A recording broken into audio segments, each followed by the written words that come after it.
सभी बीए एवं बीएससी प्रथम वर्ष के विद्यार्थियों का इस ऑनलाइन तासिका में मैं प्रोफेसर मिर्जा असद बेग स्वागत करता हूं। जैसे कि इसके पूर्व हमने देखा पाठ्यक्रम का सामान्य परिचय। आज हम इस पाठ्यक्रम के जो अविभाग है जिसमें आपको 7 कहानियां रखी गई हैं, जिस किताब का नाम था कथा संसार। इस कथा संसार की जो 7 कहानियां हैं उसकी पहली कहानी, प्रारंभिक कहानी, जिसका नाम है स्त्री और पुरुष, जिसको प्रेमचंद जी ने लिखा है।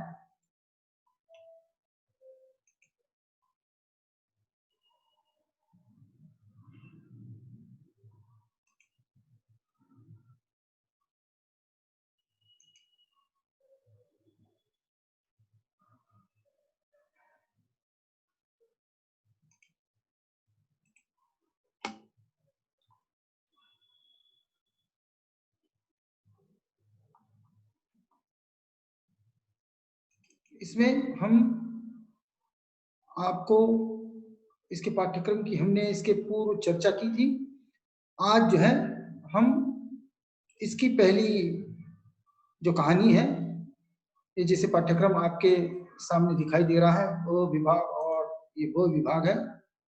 इसके बाद ये पहली आपकी कहानी संभवतः आपको दिखाई दे रही है, स्त्री और पुरुष, जिसको लिखा है प्रेमचंद जी ने। शायद ही मुझे कहने की कोई आवश्यकता है कि प्रेमचंद जी जो एक श्रेष्ठ कहानीकार हैं, इसमें कोई दो राय नहीं है कि हिंदी साहित्य में प्रेमचंद जी का सर्वोत्कृष्ट सर्वोपरि नाम आता है। कई कहानियां इन्होंने लिखी है, लगभग 300 से अधिक कहानियां इन्होंने अपने जीवन में लिखी है, इसलिए इनको कहानी सम्राट भी कहा जाता है। साथ ही आपके कई उपन्यास भी प्रसिद्ध है, जिसमें सेवा सदन, निर्मला, रंगभूमि, कायाकल्प, गबन, कर्मभूमि, गोदान, मंगलसूत्र आदि कई उपन्यास इनके प्रसिद्ध हैं। इन्हें उपन्यास सम्राट भी कहा जाता है और कहानी सम्राट भी इनको कहा जाता है।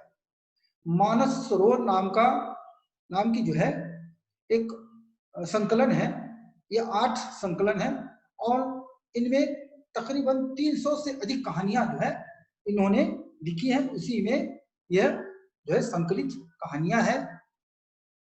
पहले ये उर्दू में लिखा करते थे, लेकिन सरकार द्वारा जो उन्होंने किताब लिखी थी सोजे वतन, इसी सोजे वतन को सरकार द्वारा जब्त किया गया और पहले ये धनपत राय नाम से उर्दू में लिखा करते थे। इसके बाद इन्होंने नाम बदलकर अपना साहित्यिक योगदान जारी रखा और उसके बाद अपना नाम प्रेमचंद कर लिया है। तो उनकी ये पहली कहानी आपके लिए रखी गई है, स्त्री और पुरुष।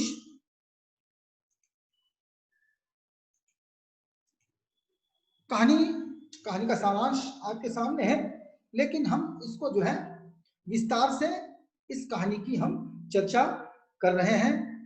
जाहिर बात है, कहानी का शीर्षक ही है स्त्री और पुरुष, मतलब एक मेल और फीमेल, अर्थात एक स्त्री और पुरुष और दोनों का संबंध। जैसे हमारी संस्कृति में, या यूं कहूं कि हिंदू संस्कृति में जो अध्यात्म है, वो अध्यात्म यह है कि पुरुष और स्त्री जब इन दोनों का संबंध आ जाता है तो जैसे वह आत्मा एक दूसरी आत्मा में विलीन हो जाती है। इसी का नाम हमारे पास विवाह दिया गया है। मतलब प्रत्येक व्यक्ति का विवाह तो होता ही है, हर पुरुष का, हर स्त्री का, जो भी लड़की है वह भी यही चाहती है कि उसका विवाह हो, उसका पति अच्छा हो, सुंदर हो, कमाने वाला हो, और ये लड़का भी यही चाहता है कि उसकी पत्नी जो है सुशील हो, सुंदर हो। इस तरह का उसकी अपनी इसकी भावनाएं हैं, उसकी अपने भाव है और उसकी अपनी आशाएं हैं। इस तरह से ये होता ही है। कहानी में जो पात्र आए हैं जिसका नाम है विपिन बाबू। विपिन बाबू इस कहानी के प्रमुख पात्र हैं और उनका विवाह होने जा रहा है। अब जाहिर बात है किसी का विवाह हो रहा है, और एक विशेष बात यह है कि विपिन बाबू जो है मन से कवि के हृदय वाला व्यक्ति है, कवि मन का व्यक्ति है। कवि मन मतलब आप बोलेंगे कवि मन क्या होता है?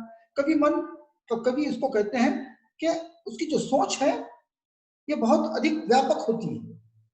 वो कल्पना जो करता है, मतलब सोच, कल्पना सोच, ये बहुत बड़ी सोच जो है उसकी अपनी होती है। तो ये विपिन बाबू जो है कवि मन का व्यक्ति है, और वह जो है अभी से स्वप्न देख रहा है कि मेरी बीवी होगी, बहुत सुंदर होगी, है ना, सुशील होगी, दिखने में ऐसी होगी, जो भी जितनी भी आशाएं आज का आधुनिक युग का भी नवयुवक करता है, उस तरह से वो जो है वो सोचता रहता है। इतने में होता क्या है, जैसे प्राचीन काल से चला आ रहा है, अब ये जमाना व्हाट्सएप और जैसे ऑनलाइन का हो गया है। अब तो खैर लड़का लड़की को देखता है, पहले ही बातें वगैरह करता है, लेकिन पहले ऐसा नहीं था। घर के जो बड़े होते थे, बुजुर्ग होते थे, वो विवाह तय करते थे, शादी तय करते थे, और अधिकतर यह काम मामा या मामू जी को दिया जाता है। तो यहाँ पर भी इस कहानी में भी क्या है कि यहाँ पर विपिन बाबू का विवाह जो है वो तय होता है। अब विपिन बाबू ने कन्या को देखने का आग्रह किया, लेकिन जब मामू ने विश्वास दिलाया कि लड़की बहुत रूपवती है, और वो भी सोचता था क्योंकि उसके जिंदगी भर का फैसला है कि ताकि वो लड़की को देखे, तो उसने विवाह के पहले बहुत कुछ सोच रखा कि मेरी पत्नी ऐसी होगी, जो भी चीजें हैं उसने अपने मन मस्तिष्क में सोची है। तो उसने आग्रह किया कि एक बार मैं जो है उस लड़की को देखना चाहता हूँ, जिस लड़की के साथ पूरा जीवन जो है व्यतीत करना है, उसके साथ रहना है। लेकिन मामू ने कहा कि नहीं, उसने विश्वास दिलाया मामू ने, अरे नहीं, लड़की बहुत अधिक सुंदर है, जिसे मैंने देखी हुई है। धूमधाम से बारात निकली और विवाह का मुहूर्त आ गया। जब बारात वगैरह निकली है, विवाह का मुहूर्त भी आया है, वधू आभूषणों से सजी हुई मंडप में आई तो विपिन को उसके हाथ पांव नजर आए। अब पूरे घूंघट वगैरह डाला हुआ है, आभूषण जो गहने जो होते हैं उसको आभूषण कहा जाता है हिंदी में, तो गहने वगैरह पहने हुए हैं। सहसा जो है साड़ी वगैरह पहनकर घूंघट निकाला गया है ताकि कोई उसको देखे ना। जैसे हमारे पास हमारी संस्कृति है, भारतीय संस्कृति है, ये चेहरा ज्यादा महिलाएं किसी को बताती नहीं है, और विशेषकर ये तो ब्याह का समय है, ब्याह का समय, इसलिए उस विपिन बाबू ने देखने की कोशिश की, लेकिन उसको केवल हाथ और पैर के सिवा कुछ भी दिखाई नहीं दिया। कितनी सुंदर उंगलियां थी, जिसे केवल उंगलियां देखकर ही वो कल्पना करने लगा, इसकी उंगलियां इतनी सुंदर है, गोरी या सफेद उसको दिखाई दी हो गई, कहा कि कितनी सुंदर जो है वो उंगलियां हैं। और फिर ये सोचने लगा कि शायद वो देखने में भी उसका चेहरा भी बहुत अधिक सुंदर होगा। विपिन फूले न समाये, उसको बहुत खुशी हुई, जैसे उसने सोचा था कि एक सुंदर रूपवती जो है वह कोई लड़की उसके जीवन में आएगी या उसी से उसका विवाह हो जाएगा। लेकिन जैसे देखता है क्या हुआ, ठीक है उंगलियां तो अच्छी दिखाई दे रही है, फिर सोचता है कि वो जो है वो सुंदर ही वो लड़की होगी, वो बहुत खुश हो गया। दूसरे दिन वधू विदाई हुई तो उसके दर्शन के लिए इतने अधीर हुए कि जो ही रास्ते में कहारों ने पालकी रखकर हाथ मुंह धोना शुरू किया, आप चुपके से वधू के पास जा पहुंचे। अब देखिए क्या हो गया, उसने उस दिन तो देखा नहीं है। दूसरे दिन वधू को विदाई दी गई। सहसा ये कहानी पश्चिम बंगाल से संबंधित है, ग्रामीण कहानी है। तो पहले जो है नववधू को पालकी में बिठाकर जो है कहार जो खांदा देते हैं, जो खांदे पर लेकर चलते हैं, इनको कहार कहा जाता है। एक विशेष जाति है जो केवल यही काम करती है। तो ये कुछ देर तक पालकी को ढोते रहे, लेकर आगे चलते रहे, और फिर थक गए, हाथ मुंह धोने के लिए रुक गए। तो विपिन बाबू चुपके से जो है वो देखना चाहते थे, पालकी में रखी पर चुपके से पास पहुंचे, वो घूंघट हटाए, पालकी से सिर निकाले बाहर झांक रही थी, और वह भी जो है अंदर अकेली है तो कब तक भी वो भी परेशान है, तो जैसे वो घूंघट वगैरह ऊपर कर कर वह बाहर झांक रही थी। विपिन की निगाह उस पर पड़ गई। जैसे ही विपिन ने उसको देखा, अचानक से परेशान हो गया, उसको चक्कर से आई, उसको गुस्सा आया, चक्कर आई, गुस्सा आया, और फिर एक निराशा का भाव उसके मन पर, उसके चेहरे पर जो है दिखने लगा। वो परेशान हो गया, वो गंभीर हो गया, वो अपने आप को ही चिढ़ने लगा।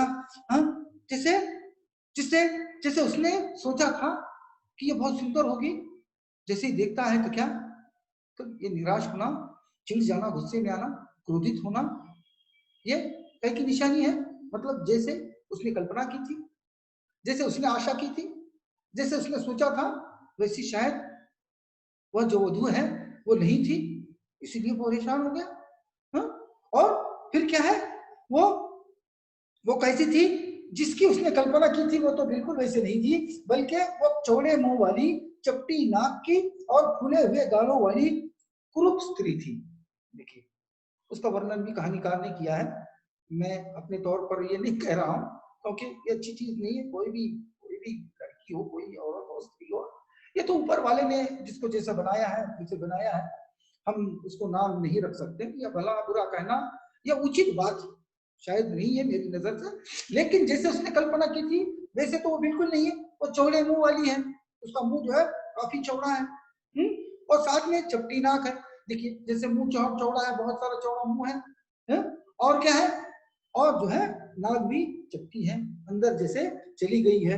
फूले हुए गाल है, गाल भी जो है वो ऊपर आए हुए हैं, नाक छोटी है, चौड़ा मुंह है। मतलब देखने में ये इतनी सुंदर क्या, ये कहूं कि सुंदर बिल्कुल नहीं, बल्कि वो कुरूप थी।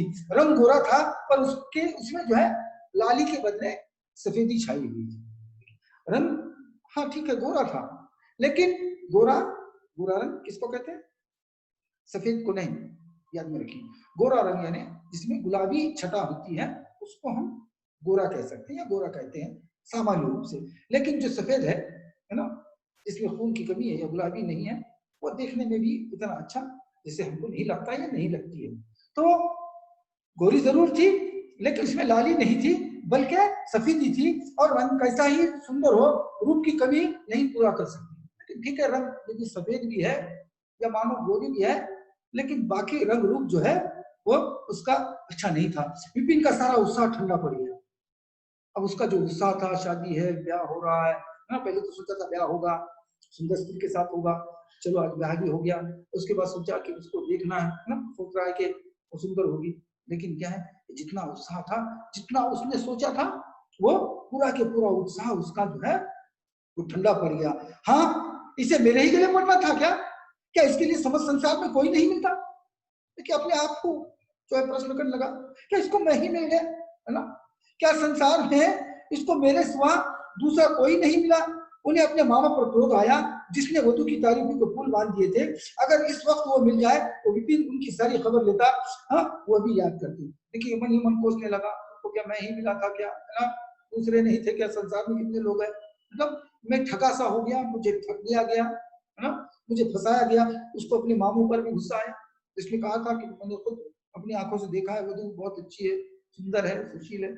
हाँ? लेकिन जैसे देखा तो उसको बहुत गुस्सा आया, अपने आप पर गुस्सा आया। उसके बाद उसने जो है अपने माँ बाप पर गुस्सा निकालना चाहा। अगर वो होता तो मैं आज उनकी भी खैर लेता, लेकिन कोई फायदा नहीं था, क्योंकि विवाह तो हो गया था। जब कहारों ने फिर पालकियां उठाई, विपिन मन ही मन सोचने लगा, इस स्त्री के साथ मैं कैसे बोलूंगा। अब उसके मन में जितना उत्साह था वो तो ठंडा पड़ गया। अब वेदना, एक निराशा उसके अपने जीवन में भरने लगी। फिर वो सोचने लगा कि स्त्री के साथ में कैसे बोलूंगा, मुझे ये बिल्कुल भी पसंद नहीं है? जिसे मैंने सोचा था वैसी तो नहीं है, इसलिए मैं कैसे बोलूंगा, कैसे उसके साथ जीवन काटूंगा, समस्त जीवन मेरा जो है उसके साथ में कैसे काटूंगा। उसकी ओर तो ताकने से भी घृणा होती है, तो उसकी तरफ देखने से भी गुस्सा आ जाता है, चिढ़ आ जाती है। घृणा से घृणा, चिढ़ सी आ जाती है। कुरूप स्त्रियां भी संसार में है, इसका मुझे अब तक पता न था। देखिए, और देखिए कैसे व्यक्ति गलती करता है कि इतनी क्रूर स्त्रियां भी संसार में होती है, जिसे मैंने पहली बार देखा है। इस तरह से वो कहता है, क्या मुंह ईश्वर ने बनाया है, क्या आंखें हैं? मैं और सारे एगो की ओर से आंखें बंद कर रहा, लेकिन ये चौड़ा सा मुंह भगवान, क्या तुम्हें मुझी पर जो है मुझी पर आघात करना था? कहता ठीक है, बाकी की चीजें तो मैं कुछ एडजस्ट कर लेता, सह लेता, लेकिन मुंह भी इसका चौड़ा है, भद्दा है ना? हे ईश्वर, क्या तुझे मैं ही मिला था? मुझी पर जो है तुझे घात करना था? यहाँ पर कहानी जो है तो रुक जाती है और सीधा अगला भाग कहानी का शुरू हो जाता है। मतलब पहले भाग में हमने देखा कि विपिन बाबू है, ये सोच रहा है कि शादी होगी, अच्छी स्त्री मिलेगी, इसके साथ उसका विवाह होगा, तो सुंदर स्त्री होगी, लेकिन ऐसे हुआ नहीं है। अब दूसरा विभाग देखिए, विपिन को अपना जीवन नरक सा जान पड़ता था, लेकिन उसको जीवन जो है अपना नरक, यानी नरक किसको कहते हैं? स्वर्ग और नरक, दोजख और जन्नत, है ना? तो जैसे दोजख का जीवन होता है उदास, इस तरह का जीवन उसको लगने लगा। वो अपने मामू से लड़ा, ससुर को एक लंबा खर्रा लिखकर भटका रहा, माँ बाप से उचित की, और जब उससे शांति न हुई कहीं भाग जाने की बात सोचने लगा। जितना हो सके उसने गुस्सा निकाला, मामू को गुस्सा किया, उसके माँ बाप को तक कुछ भी भला बुरा कहा, सास ससुर को भी नहीं छोड़ा, उनको भी पत्र लिखा कि मुझे धोखा हुआ है, ऐसा किया है, जो भी चीजें हैं उसके मन में उसने घूमने लगा। और फिर सोचने लगा कि अब मुझे यहाँ से भाग जाना चाहिए, मुझे इस तरह का संसार करना नहीं है, मुझे भाग जाने पर ही यह तो ठीक होगा। अब यहाँ पर जो उसकी पत्नी है, उसकी जो जिसके साथ उसका ब्याह हुआ था, उसका नाम आता है, उसका नाम है आशा। ठीक है, कहानी भी आशावादी है, और इस कहानी की प्रमुख पात्रा जो है वो उसका नाम भी आशा है। आशा पर उसे दया अवश्य आती थी। वह अपने को समझाता था कि इसमें उस बिचारी का क्या दोष, उसने जबरदस्ती तो मुझसे विवाह नहीं किया, लेकिन ये दया और ये विचार उस घृणा को न जीत सकता था जो आशा को देखते ही इसके रोम रोम में व्याप्त हो जाती। कभी कभार ये भी सोचता था कि उस बेचारी का क्या कसूर ना, उसने तो कुछ कसूर नहीं किया, लेकिन फिर सोचता कि उसको देखकर उतनी चिढ़ आ जाती है ना, कि उसकी सोच फिर परिवर्तित होती और उससे वो हमेशा गुस्सा ही करता था। आशा अपने अच्छे से अच्छे कपड़े पहनती, तरह तरह के बाल संवारती, घंटों आईने के सामने खड़ी होकर अपना श्रृंगार करती, लेकिन विपिन को यह शत्रुमुर्ख के जैसे मालूम होती थी। और आशा जो है अपने आप को सुंदर दिखाने की कोशिश करती है, हर स्त्री ये करती है, उसको अपने शरीर का आकर्षण होता है कि चार लोग उसको सुंदर कहें, इसके लिए साज श्रृंगार करती है ना? जैसे 12 श्रृंगार या 16 श्रृंगार करते हैं, है ना? हम टीका जितने भी जो है वो करती, घंटों आईने के सामने बैठती, अपने आप को जो है वो सुंदर दिखाने की कोशिश करती, लेकिन कोई भी जो है इसका यह हथकंडा सही साबित नहीं होता है, बल्कि वो इस तरह से अपने आप को शांति संभालती है जैसे उसको शत्रुमुर्ख की तरह दिखाई देती है। शत्रुमुर्ख जिसको शामरुख कहते हैं, शामरुख, इमू अंग्रेजी में इमू कहते हैं, जो ऊंचा होता है ना, और ऊपर से तो बहुत खूबसूरत दिखाई देता है, लेकिन जैसे हम नीचे देखते हैं तो भद्दा सा, और उसके पैर भी काफी लंबे और काले होते हैं ना, मतलब ऊपर चेहरा उसका वो दिखाई देता है, रंग बिरंगी पंख वगैरह होते हैं, लेकिन नीचे वो ठीक दिखाई नहीं देता। और विपिन को यह जो आशा है, उसकी अपनी जो पत्नी है, वो शत्रुमुर्ख की तरह दिखाई देती है। वो दिल से चाहती थी कि इन्हें प्रसन्न करूं, लेकिन उनकी सेवा करने के लिए अवसर खोजा करती, लेकिन विपिन उससे भागा भागा ही करता। देखिए, अब इसमें भारतीय स्त्री के दर्शन हमको दिखाई देती है कि किस तरह से भारतीय स्त्री होती है, भले ही उसका पति उससे चिढ़ता हो, घृणा करता हो ना, और आज भी ऐसे कई घर हैं जहां पर पति जो है पत्नी को पीटता है, गालियां देता है, लेकिन फिर भी पत्नी कुछ नहीं कहती है, कुछ नहीं कहती, बल्कि उसका ख्याल रखती है, उसकी उसकी अच्छाइयां या जो कुछ चाहिए उसको वो बनाकर देती है, वो उसको खुश रखने का प्रयत्न करती है। आशा भी वही करती है जो अन्य भारतीय स्त्रियां करती है, वो उसको प्रसन्न रखने की कोशिश करती है, लेकिन लेकिन विपिन बाबू जो है वो वहां से भागे भागे ही रहते हैं।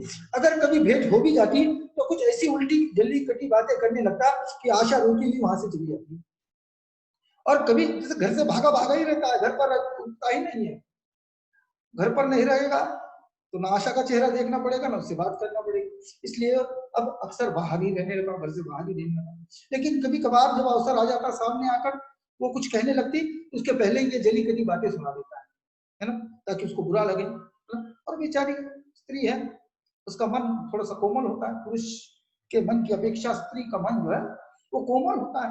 पुरुष को सामान्यतः कठोर हृदय वाला व्यक्ति कहा जाता है, और स्त्री कोमल हृदय की वह वस्तु है, वो बहुत जल्दी पिघल जाती है, बहुत जल्दी भावनिक हो जाती है।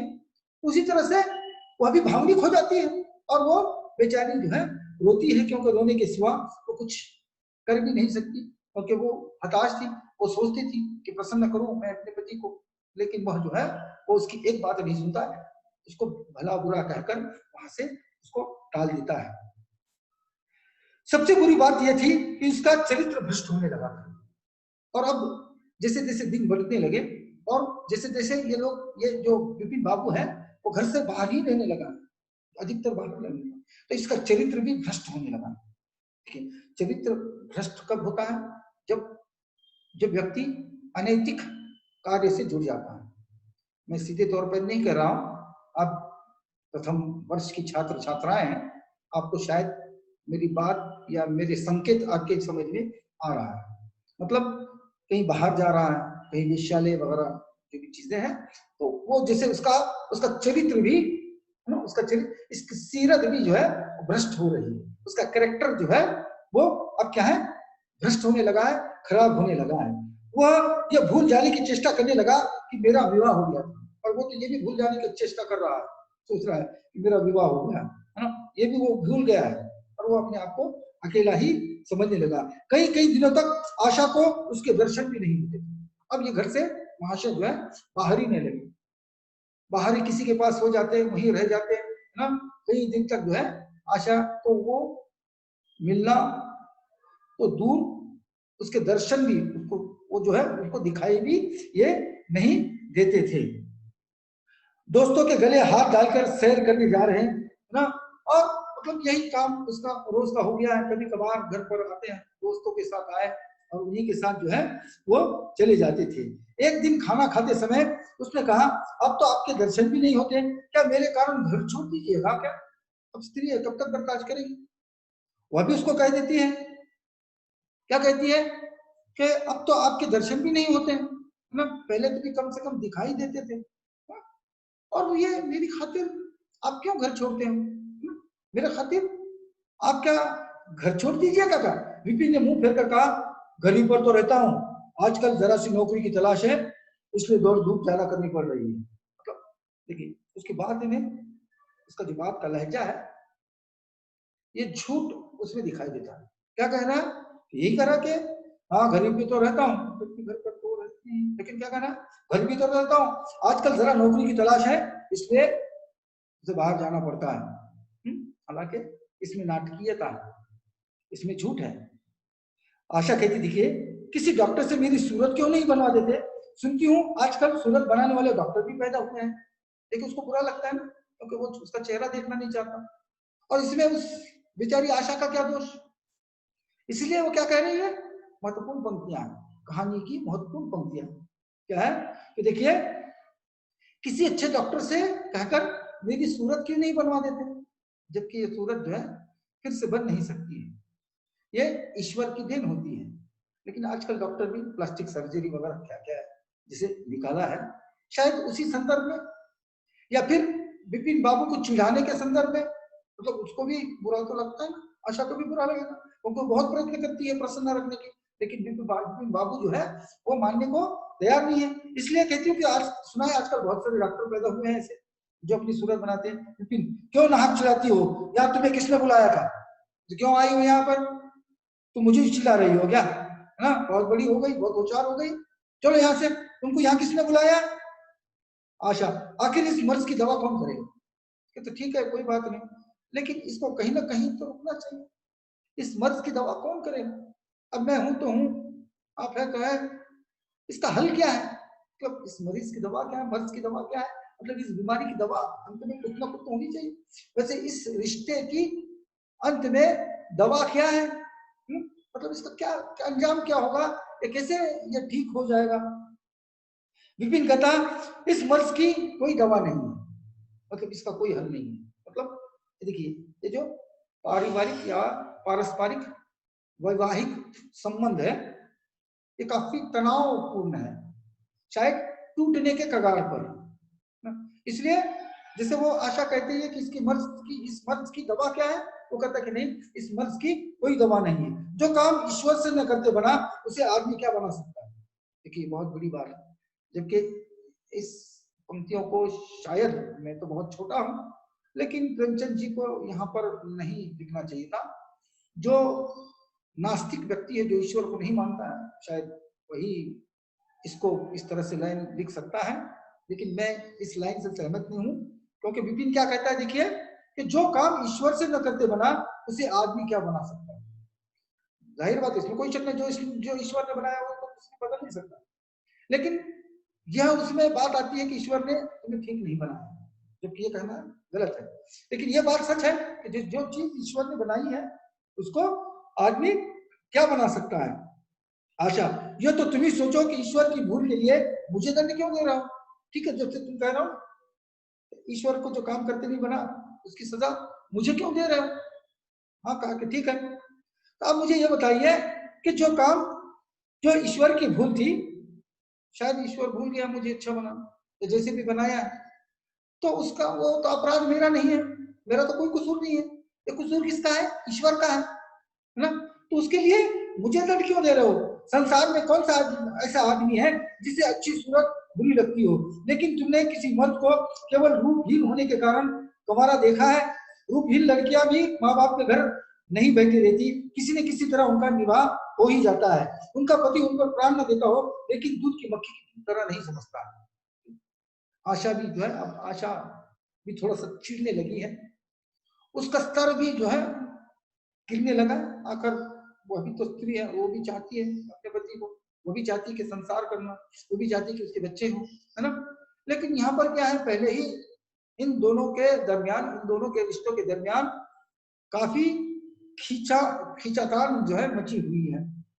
तो कहती कि मैंने ऐसा कभी नहीं देखा कि कोई रूपहीन लड़का, मतलब जो काला है, अंधा लंगड़ा है ना, वो घर पर बैठा है, उसी की भी शादी हो जाती है उसकी, है ना। और ऐसे भी मैंने नहीं देखा कि कोई रूपहीन लड़की है, उसका विवाह ना होता हो, उसका भी तो विवाह हो जाता है ना। ठीक है, उनका पति उस पर प्राण न देता हो, लेकिन तुम्हारी तरह से बिल्कुल उसको हिकारत की नजर से या बुरी नजर से तो नहीं देखता, या दूध में जैसे मक्खी पड़ी होती निकाल कर फेंक देते हैं, वैसा तो वो नहीं करता। आशा ये झटकी सुनकर चली गई। मालूम हो गया कि उन्होंने मेरी ओर से सदा के लिए कठोर हृदय बनाया है। देखिए, तो जो है विपिन बाबू उस पर चिढ़ जाता है, इतना सब कुछ वो कह रही है ना, तो कहता है कि देखो तुम नाहक मुझसे जो है वो मेरा सिर खा रही हो, है ना।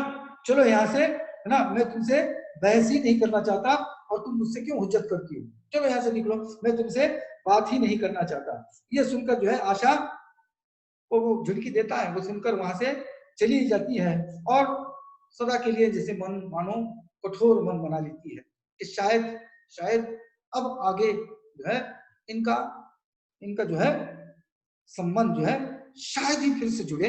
इस तरह का उसका भी मन जो है वो बना लेती है कि शायद ये अब मुझसे जो है उस प्रकार का व्यवहार नहीं करेंगे जो सामान्य रूप से एक पति का अपने पत्नी के रूप में या पत्नी के लिए होता है। यहाँ पर आकर हम रुकते हैं। कहानी का शीर्षक है स्त्री और पुरुष, जिसका पहला भाग हमने देखा। अगले पीरियड में इसका द्वितीय भाग हम देखेंगे। हम आपको जो है ये जूम मीटिंग का जितना भी है वो यूट्यूब पर अपलोड करते हैं, वहां पर भी देखिए। अगर कुछ सवाल है तो आप पूछ सकते हैं, लेकिन ये भाग पहला है तो जाहिर बात है भाग दूसरा भी देखिए, ताकि कहानी जो है आपके समझ में आ जाइए। तब तक के लिए मुझे दीजिएगा इजाजत। धन्यवाद।